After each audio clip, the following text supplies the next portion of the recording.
Another day, another time to talk about Nagi. What's good with y'all, chat? What's good? What's good? What's good? Today we got Bluelock video for y'all. Of course, if you see the title, the topic of today is of course Nagi, my white-haired fallen king. That is on fraud watch currently, right? So today we won't be talking about his actual downfall. We talked about that in like 2 videos ago, right? Today we will be talking about what is next for Nagi, right? Because people, I'm gonna show a few memes on the screen to play into it a little bit, but there's been a lot of discourse going around about what is next for Nagi, right? So let me make one thing clear, right? One thing clear. He's not working at McDonald's, bro. I'm tired of these memes saying that he's gonna work at McDonald's. He's not working at McDonald's, bro. Alright, he has a 24 million, 23 million, one of the two contract, bro. Or he has an offer. He has an offer, right? So he doesn't have to work at McDonald's. He actually has a few options that I will go over in this video. The first one, of course, the obvious one that everybody subject or is wants him to do: quit soccer, right? Now, that is an option. He could just decline the offer and quit soccer, and get a random job and relax at home and be lazy for the rest of his life, right?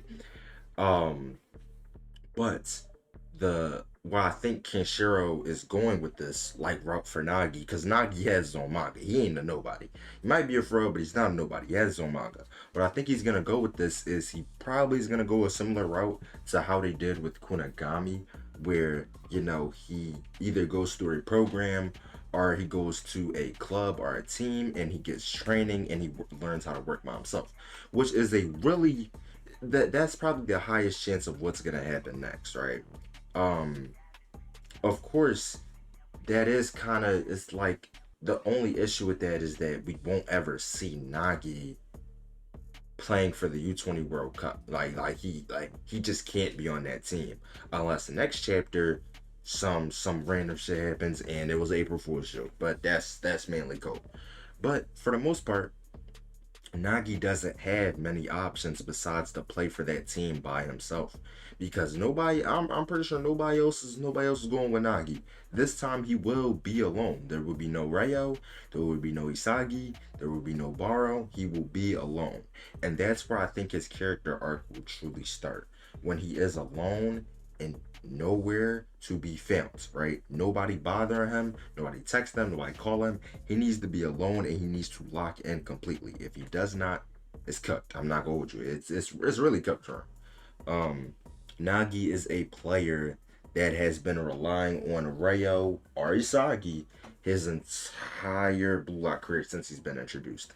Nagi has not done anything by himself since like U20, and even that was a little iffy since like the ball needed to be like tossed his way too.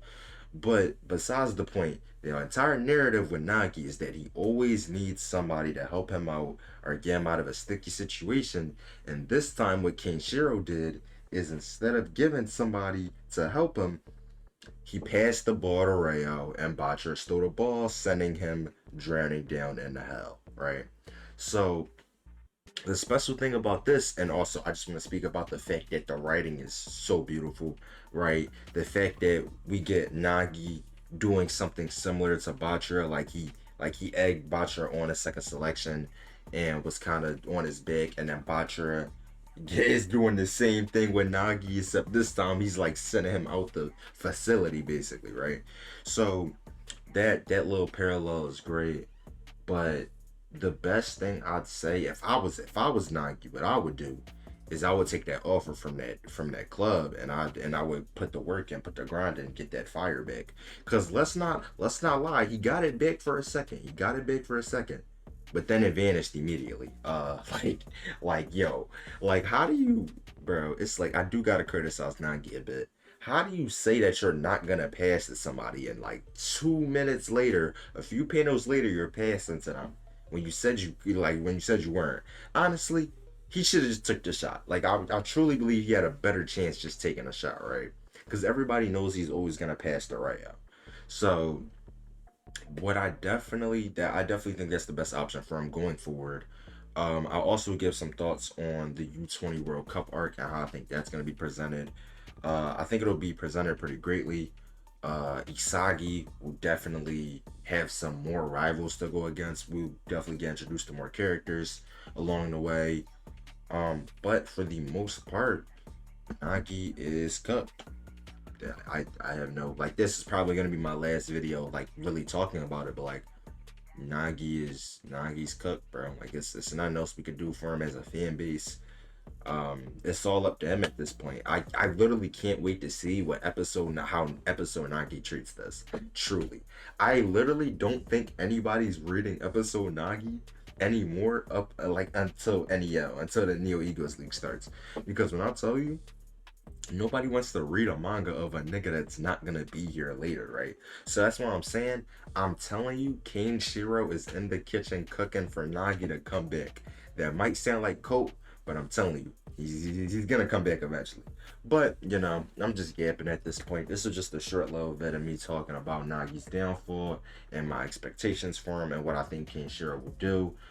But that's just my predictions. So if you like this video, you like any Bluelock content or any of my other content on my channel, and just like to listen to me talk sometimes, I don't know, it might be weird like that, like and subscribe for more, and I will see you guys next time. Peace.